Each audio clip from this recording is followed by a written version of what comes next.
आप देख रहे हैं जनना जनना में बातचीत कर रहे हैं। आसाराम बापू में जिस तरीके से बलात्कार के गंभीर आरोप लगे हैं और उसके बाद बीजेपी के कई नेताओं ने उनको बचाने की कोशिश की या उनको निर्दोष साबित करने की कोशिश की, उस पूरे मसले पर शंका और सुबह पैदा करने की कोशिश की है, उससे कई गंभीर सवाल खड़े हो गए और सवालों के बारे में हमने आपको जिक्र कर रहे हैं।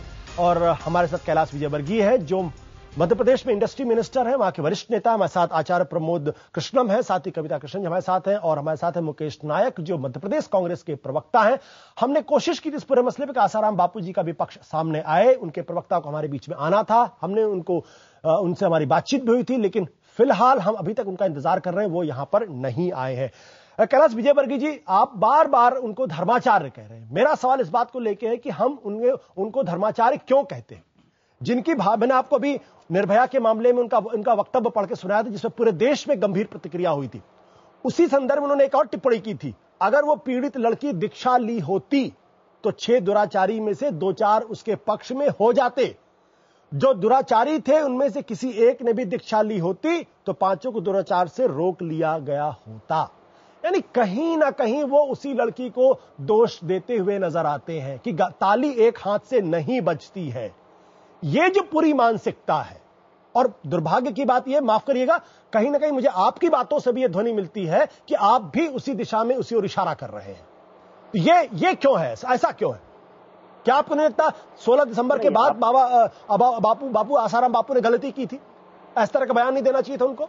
नहीं, आप उनके बयान से मेरे को क्लब मत करिए, क्षमा करिए। मैंने बयान दिया था वो बिल्कुल अलग बयान था, उनका बयान बिल्कुल अलग है। जहां तक आसाराम जी ने जो बोला, आप भी असहमत और मैं भी उससे पूरी तरह असहमत हूँ।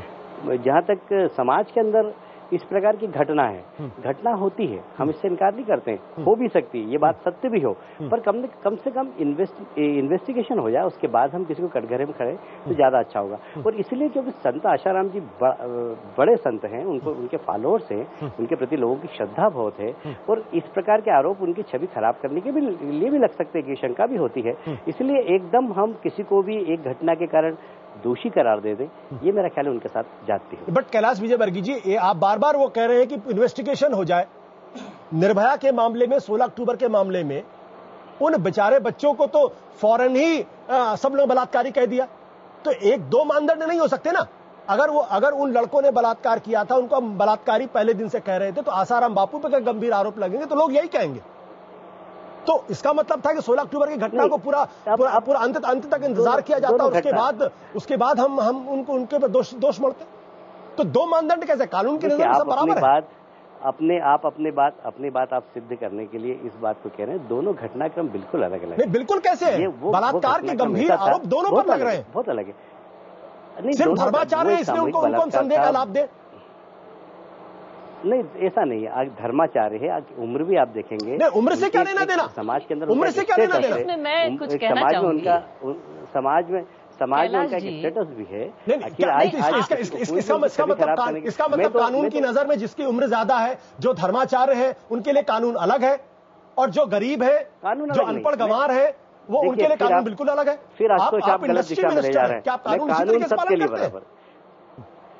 कानून सबके लिए बराबर है, आपके लिए, मेरे लिए, संत आसाराम जी के लिए, किसी के लिए भी। पर किसी की छवि खराब करने का ये सबसे अच्छा है। आप बार बार कह रहे हैं छवि खराब करने का। कैलाश विजयवर्गीय, माफ करिएगा, आप कह रहे हैं छवि खराब करने के लिए। आप बार बार ये इशारा कर रहे हैं कि उस लड़की ने जानबूझकर गलत आरोप उनके ऊपर लगाया। ये भी हो सकता है। नहीं, आप ये भी हो सकता है, एक बार भी ये नहीं हो सकता। मैंने दोनों बात कही। कैलाश विजयवर्गीय जी की बात पकड़ रहे हो, मैंने दोनों बात कही कि घटना सही भी हो सकती है, गलत भी हो सकती है। आपने एक बार भी ये नहीं कहा, आपने एक बार भी ये नहीं कहा कि आसाराम बापू ऐसा कर सकते। आपने एक बार भी ऐसा नहीं कहा, आपने एक बार भी ऐसा नहीं कहा। मैंने कहा उनसे गलती हो सकती है। आप पूरा रिकॉर्ड देख लीजिए कि ये घटना सही भी हो सकती है और गलत भी हो सकती है। मैंने कहा है, मैं फिर इसको दोहरा रहा हूं, ये घटना सही भी हो सकती है और गलत भी हो सकती है। मैं ये कहना चाहती हूँ, पहले तो कैलाश जी समझ लीजिए, छवि खराब करने, आपने कहा कि उनके प्रति बहुत सारे लोगों की श्रद्धा है। पहले तो ये देखिए कि जिनकी श्रद्धा थी उन्होंने ही आरोप लगाया, और किसी ने आकर के आरोप नहीं लगाया। मैंने नहीं लगाया, किसी और ने नहीं लगाया। जो श्रद्धालु हैं, जिन्होंने अपनी बेटी को पूरे ट्रस्ट के साथ एक तरह से उनको शरण में दिया, उनकी बेटी ने आरोप लगाया, और वो एकदम बच्ची है। माइनर है। दूसरी चीज ये कि जब आप कहते हैं, उसके पहले उमा भारती जी कह रही थी कि वो शादीशुदा हैं, 2 बच्चे हैं, आप कह रहे हैं उम्रदार है। क्या मतलब है कि क्या उम्रदार लोग और शादीशुदा लोग बलात्कार नहीं करते हैं, यौन शोषण नहीं करते हैं? ये क्या कह रहे हैं आप? इसका मतलब एक तरह से आप उम्रदार या इस तरह के जो जिनके प्रति बहुत लोगों की श्रद्धा है उन पर आप आरोप नहीं लगा सकते। मैं उल्टा कहूंगी, मैं कहूंगी कि ऐसे व्यक्ति के खिलाफ आरोप लगाना कहीं ज्यादा हिम्मत की मांग करता है। जिसके पास बहुत हिम्मत हो, सच की हिम्मत हो, वही जाकर के ऐसा आरोप लगा भी सकती है, और एकदम बच्ची है। और इसमें मैं बस एक और बात याद करना चाहूंगी कि आपने अभी जिक्र किया आसाराम बापू के वो जो बयान थे जो उन्होंने निर्भया को लेकर के किया था, शर्मनाक बयान। उस समय कैलाश विजयवर्गीय को भी याद आया था कि भाई लक्ष्मण रेखा का पालन होना चाहिए वरना रावण सामने खड़े हैं। उस समय मोहन भागवत ने भी कहा था कि रेप जो है वो भारत में नहीं होते, इंडिया में होते हैं। अब इस तरह की चीज हो रही है, अब ये सारे उजागर हो रहे हैं कि सब एकजुट हो जा रहे हैं पूरे बचाव में। आरएसएस भाजपा ये एकजुट हो जा रहे हैं क्योंकि उन्हें लग रहा है उनके किसी पर आरोप लगाए। अगर यही आरोप किसी कांग्रेसी नेता पर लगता, मैं पूछना चाहती हूं, अगर यही आरोप अगर किसी 16 साल की बच्ची ने कहा होता कि किसी कांग्रेसी नेता के घर में मेरे साथ ऐसा हुआ, तब भाजपा के नेता क्या कहते? सीधी बात है। आप इसको पॉलिटिसाइज मत करिए, आप इसको राजनीतिक राजनीतिक रंग देने वाला विषय नहीं है। समाज की बहुत बड़ी विकृति। उमा जी खड़ी हो गई इसलिए आपने कह दिया कि भारतीय जनता पार्टी खड़ी हो गई। उमा जी खुद संत है, उनकी व्यक्तिगत राय है। भाषा भी खड़ी हुई, आप भी वही कह रहे हैं। मेरी दो तीन बातों से मेरी आपत्ति है। कैलाश जी जो बात कर रहे हैं, मेरी बात पूरी हो जाती है। कैलाश जी जो आशुतोष जी बात कर रहे हैं, ये भाजपा के नेता हैं, मंत्री हैं, तो ये कह रहे हैं कि हाथी मरा नहीं अकड़ गया है। ये तब तक बापू आशाराम जी का पक्ष लेंगे क्योंकि संतों के आशीर्वाद लेकर के देश की सत्ता में आते हैं भारतीय जनता पार्टी वाले लोग, इसलिए इनका फर्ज बनता है, माफ करना, तो ये संतों का पूरा जानते हैं कैसे उनका सदुपयोग होता है, कैसे उनका दुरुपयोग होता है। तो कैलाश जी का कोई गुनाह नहीं है। प्रश्न ये 2 हैं और मैं इसको कहना चाहता हूं। एक कि बापू को अग्नि परीक्षा देनी चाहिए जब दूसरों को अग्नि परीक्षा देने की बात करते हैं, नंबर 1। नंबर 2, ऐसा लगता है इस मामले में कि इसमें कोई साजिश नहीं है। तीसरी बात जो मुकेश जी ने कही कि धर्माचार्य ऐसे होते हैं, सारे धर्मगुरु, कोई आशाराम बापू के साथ, बलात्कारी बापू के साथ कोई नहीं है। जब तक किसी को यह मालूम है कि ये धर्म का प्रचार कर रहे हैं, संत उसके साथ हैं। आज कोई देश का शंकराचार्य, कोई देश का बड़ा संत आशाराम बापू को इसलिए माफ नहीं करेगा कि वो बलात्कार संत हैं तो बलात्कार कर सकते हैं। अगर ये बात में सच्चाई है, हमें ऐसा लगता है कि इस बात में सच्चाई है, क्योंकि प्रथम दृष्टया पूरा हमें लग रहा है कि वो साजिश नहीं है। इतना मैं कहना चाहता हूं। मुकेश जी, ये जो व्याख्या है कि भाई वो बुजुर्गवार है, वो धर्म है, वो धर्माचार्य है, इसलिए थोड़ा संभल के बात करनी चाहिए। 1 मिनट मुकेश जी, 1 मिनट आपके पास। मुकेश जी, मैं कैलाश विजयवर्गीय जी से बहुत आदरपूर्वक ये पूछना चाहता हूं कि मध्य प्रदेश में जो राघव जी हैं वो आशाराम बापू से 5 साल बड़े हैं उम्र में। उनका निर्लज्ज वीडियो सबने देखा, पूरी बीजेपी उसके कारण लज्जित हुई, उन्हें वित्त मंत्री के पद से हटाना पड़ा, उन्हें जेल भेजना पड़ा, उन्हें पार्टी से निकालना पड़ा। जब वो आशाराम बापू से 5 साल ज्यादा बड़े हैं उम्र में, जब वो ऐसा कर सकते हैं, पूरी दुनिया ने देखा, तो इन सब कामों में जो विकृति है, जो मनोविकार है, वो उम्र के हिसाब से नहीं आता। कभी कभी व्यक्ति के जीवन में वासना ऐसी हो जाती है कि शक्ति खत्म हो जाती है, लेकिन व्यक्ति वासना से भरा हुआ होता है। वासना हो तो शक्ति भी होना चाहिए, लेकिन कभी कभी व्यक्ति के जीवन में उसके मन में भरी हुई वासना ऐसी हो जाती है कि शक्ति खत्म हो गई, लेकिन वासना है। ऐसी वासना ज्यादा व्यक्ति को परेशान। यानी आपके कहने का मतलब यह है कि उम्र किसी की कुछ भी हो, किसी भी पद पर हो, किसी भी धर्म का हो, अगर इतने गंभीर आरोप लगते हैं तो उनके खिलाफ कानून को बिना ये सोचे कि ये मंत्री हैं या संतरी, उनके खिलाफ कार्रवाई होनी चाहिए। कैलाश विजयवर्गीय जी, बस इतनी सी बात मैं आपसे कहना चाह रहा हूं, और मुझे लगता है इस पूरे मसले पर कहीं ना कहीं आपके और बीजेपी के नेताओं के दिमाग में संशय है, इसलिए आप बार बार कह रहे उम्रदराज हैं, धर्माचार्य हैं, इसलिए उनकी छवि बिगाड़ने की कोशिश हो सकती है। जी आशुतोष, आप जबरदस्ती हमको कटघरे में खड़ा कर रहे हैं। मैं आपको कटघरे में नहीं खड़ा कर रहा हूं। 1% संशय नहीं है। हाँ। मैंने हमेशा एक बात कही, शुरू से मैं एक बात बोल रहा हूं कि अगर वो ये घटना सही है तो हम सबसे पहले व्यक्ति होंगे, जैसे आचार्य प्रमोद जी ने कहा कि ये सिर्फ ये पाप की श्रेणी में आता है, और अधिकतम, क्योंकि अगर कोई धर्माचार्य अगर ऐसा काम करे तो उसे बिल्कुल नहीं बख्शना चाहिए। मैं आचार्य प्रमोद जी की इस बात से सहमत हूँ, पर उनकी एक बात से बहुत पूरी तरह सहमत हूँ। जिस प्रकार से उन्होंने टिप्पणी की, आचार्य उनके आगे लिखा रहता है कि उमा जी उनकी उनकी दूसरी शादी करा दे। इस प्रकार की टिप्पणी उनके मुंह से अच्छी नहीं लग रही थी मुझे। और इसको पूरा आप राजनीति का रंग मत दीजिए, कृपा करके मेरा हाथ जोड़ के निवेदन है। कोई पार्टी आशाराम जी के साथ नहीं खड़ी, हम किसी संत की कृपा से राजनीति में नहीं है। ये भी जब प्रमोद जी ने आरोप लगाया है, मेरा ख्याल है कि बहुत ही गलत है आरोप है ये। हम सिर्फ संतों के कारण ही राजनीति के अंदर हैं, तो मेरा ख्याल है ये इनके गलतफहमी इनको दूर करना चाहिए। हम कोई संतों की कृपा से राजनीति नहीं, राजनीति हम करते हैं। और ये बात सही है कि हम संतों का आदर करते हैं, क्योंकि इस देश की पहचान भी संत है और संत इस देश की पहचान है, हम इससे इनकार नहीं करते। पर हम उसका भी राजनीतिक लाभ उठाना चाहते हैं, ये आरोप आप गलत लगा रहे हैं। बट कैलाश जी, मैं अभी सुषमा माफ करिएगा, उमा जी ने अपनी प्रेस कॉन्फ्रेंस में जैनेन्द्र सरस्वती जी का भी जिक्र किया। हमने उनसे थोड़ी देर बात की, उसमें भी उन्होंने इस बात का जिक्र किया। उन्होंने कहा कि यह संशय दिमाग में पैदा होता है कि जब जैनेन्द्र सरस्वती जैसे लोगों पर भी गंभीर आरोप लगते हैं, और उन्होंने कहा बाद में वो कसूरवार भी साबित नहीं हुए। मुझे ध्यान पड़ता है कि जब काची कामकोटी के शंकराचार्य पर जब हत्या का मुकदमा चला, तो पूरी की पूरी बीजेपी के तमाम वरिष्ठ नेता लालकृष्ण आडवाणी समेत धरने पर बैठ गए। वो मुकदमा अभी भी चल रहा है, उस मुकदमे में अभी भी कोई फैसला नहीं आया है, लेकिन बीजेपी और विश्व हिंदू परिषद और आरएसएस उसको जोड़ देता है कि यह हिंदू धर्म पर हमला है। मेरा कहना है कि कानून के मुताबिक अगर कोई काम हो रहा है तो उसको हिंदू धर्म से क्यों जोड़ा जाता?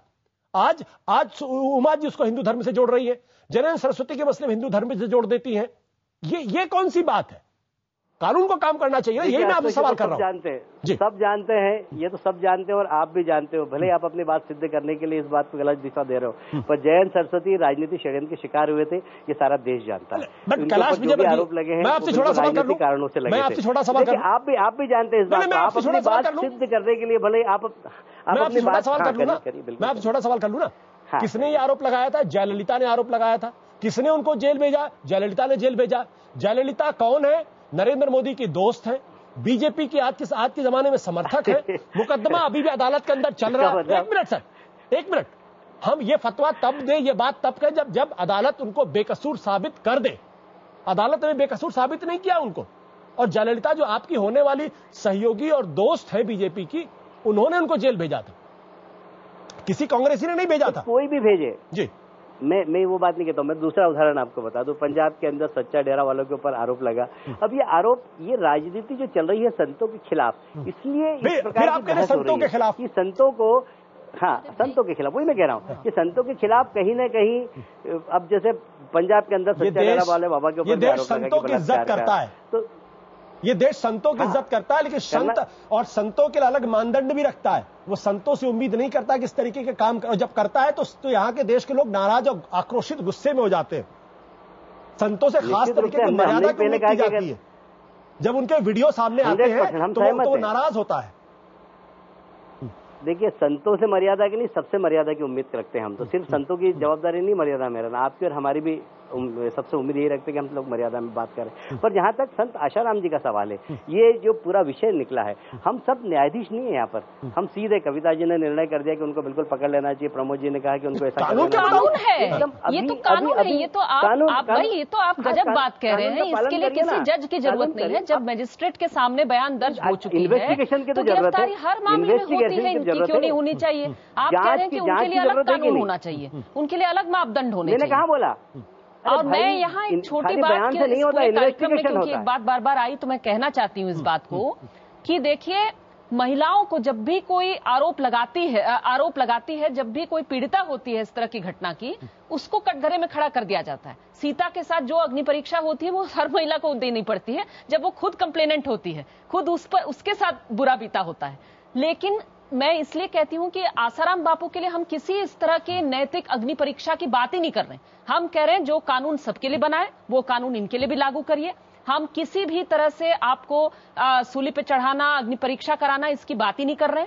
हम कह रहे हैं कि अगर किसी बच्ची ने आप पर आरोप लगाया है, ये गंभीर आरोप है और इसमें कानून के तहत काम होना चाहिए। और इसमें जितने लोग बचाव में खड़े हैं वो एक तरह से मैं तो अच्छी बात है, सारा देश देख रहा है कि आपके लिए किसी बच्ची के साथ न्याय ये कम मायने रखता है, और कोई संत है, धर्मगुरु है, आपके लिए वोट जुटाएगा, वो ज्यादा मायने रखता है।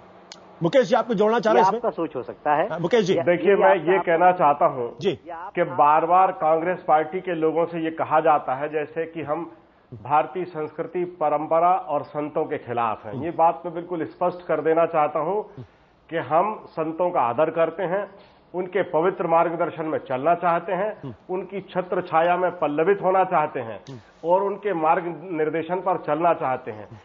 ये उन संतों की मैं बात कर रहा हूं जो जिनका जीवन सत्य, प्रेम और अहिंसा पर आधारित है, जो सनातन धर्म को अपने प्राणों जैसा समझते हैं, जिनका तपोनिष्ठ जीवन है। उन साधु संतों की पवित्र छाया और मार्गदर्शन में हम चलना चाहते हैं। हम ऐसे लोगों की बात कर रहे हैं जो कानून का उल्लंघन करते हैं, जो कानून को विशेषाधिकार। मुकेश जी माफ करिएगा, मैं आपको बीच में टोक रहा हूं, मुझे माफ करिएगा, मुझे ये ब्रेक लेना पड़ेगा।